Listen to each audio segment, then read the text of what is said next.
Bharatiya Janata party वाले मेरे को खूब गालियां देते रहते हैं।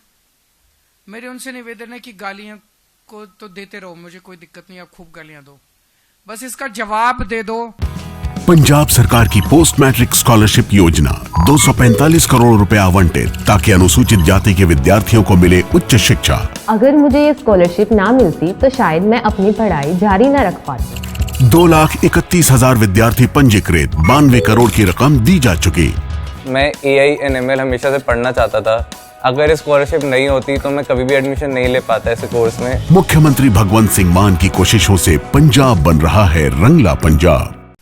भारतीय जनता पार्टी वाले मेरे को खूब गालियां देते रहते हैं। मेरे उनसे निवेदन है कि गालियां को तो देते रहो, मुझे कोई दिक्कत नहीं, आप खूब गालियां दो, बस इसका जवाब दे दो कि जाट समाज का जो दिल्ली की ओबीसी लिस्ट में है उसको केंद्र की ओबीसी लिस्ट में कब डालोगे। प्रधानमंत्री जी इस चुनाव के दौरान समय समय पे दिल्ली आएंगे, दिल्ली आके वो भाषण देंगे। इस बात का जवाब दे दें कि जो उन्होंने 2015 में आश्वासन दिया था और जो उनके गृह मंत्री ने 2017, 2019 और 2022 में आश्वासन दिया था, वो जाट समाज को, दिल्ली के जाट समाज को केंद्र की ओबीसी लिस्ट में कब डालेंगे, ये बता दें। दूसरा, आज हम इलेक्शन कमीशन जा रहे हैं। हम लोग 3 बजे इलेक्शन कमीशन जाएंगे। मैं जाऊंगा, अतिशी जी जाएंगी, भगवंत मान जी जाएंगे, संजय सिंह जी जाएंगे और राघव चड्ढा जी जाएंगे। 2 मुद्दे हैं। अवध कुमार ओझा जी हमारे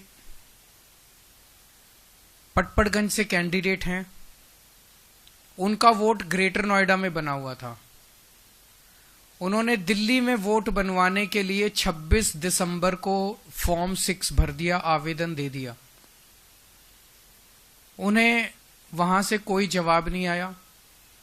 किसी ने उन्होंने कहा कि चूंकि आपका ग्रेटर नोएडा में वोट बना हुआ है तो आपको फॉर्म 6 नहीं फॉर्म 8 भरना पड़ेगा ट्रांसफर के लिए। तो उन्होंने 7 जनवरी को फॉर्म 8 भर दिया। कानून के मुताबिक 7 जनवरी लास्ट डेट थी फॉर्म 8 भरने की। इलेक्शन कमीशन के मैनुअल ये कहते हैं कि आखिरी डेट ऑफ नॉमिनेशन से 10 दिन पहले तक फॉर्म 6, फॉर्म 8, फॉर्म 7 भरे जा सकते हैं। 17 जनवरी लास्ट डेट है तो 10 दिन पहले मतलब 7 जनवरी लास्ट डेट थी। उन्होंने लास्ट डेट को फॉर्म 8 अपना भर दिया कि मेरा ग्रेटर नोएडा से दिल्ली वोट शिफ्ट करवा दिया जाए। दिल्ली के चुनाव आयोग CEO इलेक्टोरल ऑफिसर जो है दिल्ली की, उन्होंने एक ऑर्डर निकाला जिसमें उन्होंने लिखा कि 7 जनवरी लास्ट डेट है। मिस्टीरियसली एक दिन बाद दोबारा ऑर्डर निकाला और उसमें कह दिया 6 जनवरी लास्ट डेट है। यह दूसरा ऑर्डर क्यों निकाला गया? ये कानून के खिलाफ है, इलेक्शन कमीशन की गाइडलाइंस के खिलाफ है, इलेक्शन कमीशन के मैनुअल के खिलाफ है।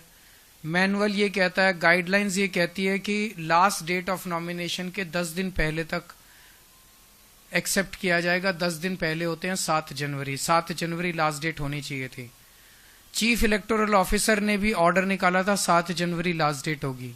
फिर अचानक से ऐसा प्रतीत होता है कि पीठ पीछे कुछ हुआ है।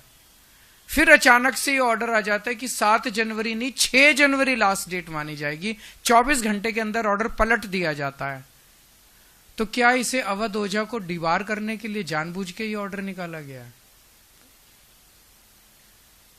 इसके बावजूद भी इलेक्शन कमीशन का मैनुअल है, वो ये कहता है कि अगर कोई एप्लीकेशन फॉर्म 8 की, ट्रांसफर ऑफ वोट की, लास्ट डेट के बाद भी आती है तो इलेक्शन कमीशन उसको गौर कर सकता है और स्पेशल सर्कमस्टांसेस में।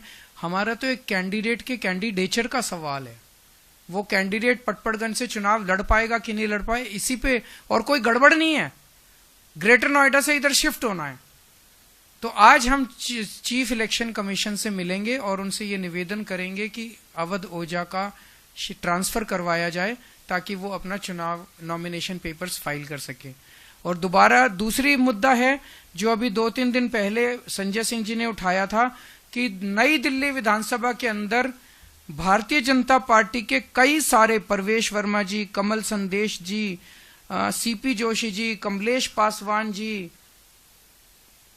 Pankaj Chaudhary ji, Jayprakash ji, Revati Tripura ji, BJP MLA MP from Purulia Singh Mahato, Jyotirmay Singh Mahato जी, कई इनके बीजेपी की एमपीज के घर से 30-30, 40-40, 20-20 वोट, नए वोट बनने के लिए एप्लीकेशंस गई हुई हैं।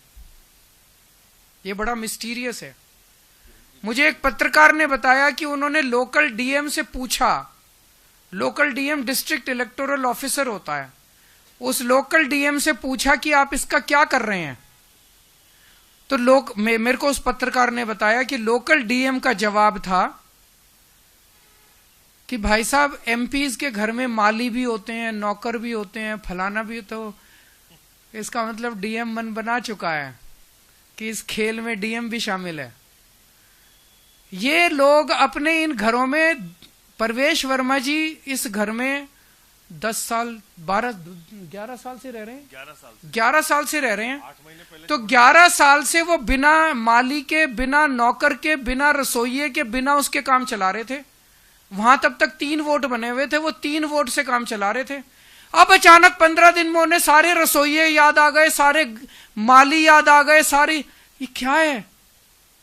इलेक्शन कमीशन भी मिला हुआ है, बीजेपी भी मिली हुई है, सांसदों के घरों से 30-30, 40-40 वोट अगर 10 दिन 15 दिन पहले बनने चालू हो जाएंगे और डीएम, लोकल डीएम जो है पत्रकारों को उसकी जस्टिफिकेशन देगा, तो चुनाव की प्रक्रिया में सैंक्टिटी कहां बच गई? फिर चुनाव करा क्यों रहे हो? डिक्लेयर कर दो इनको, बीजेपी वालों को, कि बीजेपी जीत गई, बस अब इस देश के अंदर तानाशाही होगी। ये होने नहीं देंगे हम किसी हालत में। तुम हरियाणा, महाराष्ट्र जैसे मर्जी जीते होगे, दिल्ली की जनता ये एक्सेप्ट नहीं करेगी। ये फर्जीवाड़ा जो चल रहा है बीजेपी का, ये बीजेपी का जो धांधली चल रही है, इसका वोट कटवा दिया, उसका वोट जुड़वा दिया, ये दिल्ली के लोग नहीं होने देंगे, किसी हालत में नहीं हो देंगे। इन दोनों मुद्दों के ऊपर आज हम 3 बजे इलेक्शन कमीशन जाएंगे सब लोग। हमें समय नहीं मिल पाया क्योंकि कल रात को ही हमने रिक्वेस्ट भेजी है। हम इलेक्शन कमीशन के शुक्रगुजार हैं, जब भी हमने टाइम मांगा उन्होंने दिया। तो आज हम 3 बजे जाके वहाँ वेटिंग एरिया में बैठ जाएंगे, जैसे ही उनको समय होगा वो हमें बुला लेंगे अंदर। और चूंकि मामला बहुत अर्जेंट है, अगर तुरंत अवध ओझा का ट्रांसफर नहीं हुआ तो वो नॉमिनेशन पेपर नहीं भर पाएगा, और अगर तुरंत इसके कार्रवाई नहीं हुई और डीएम, लोकल डीएम मिला हुआ इनके साथ, डीएम ने अगर ये सारे ऐड कर दिए वोट, तो फिर उनको रिजेक्ट कराना मुश्किल हो जाएगा, क्योंकि अब लास्ट डेट खत्म हो चुकी है। तो इन दोनों मुद्दों के ऊपर आज हम उनसे मिलने के लिए जाएंगे। बहुत बहुत शुक्रिया।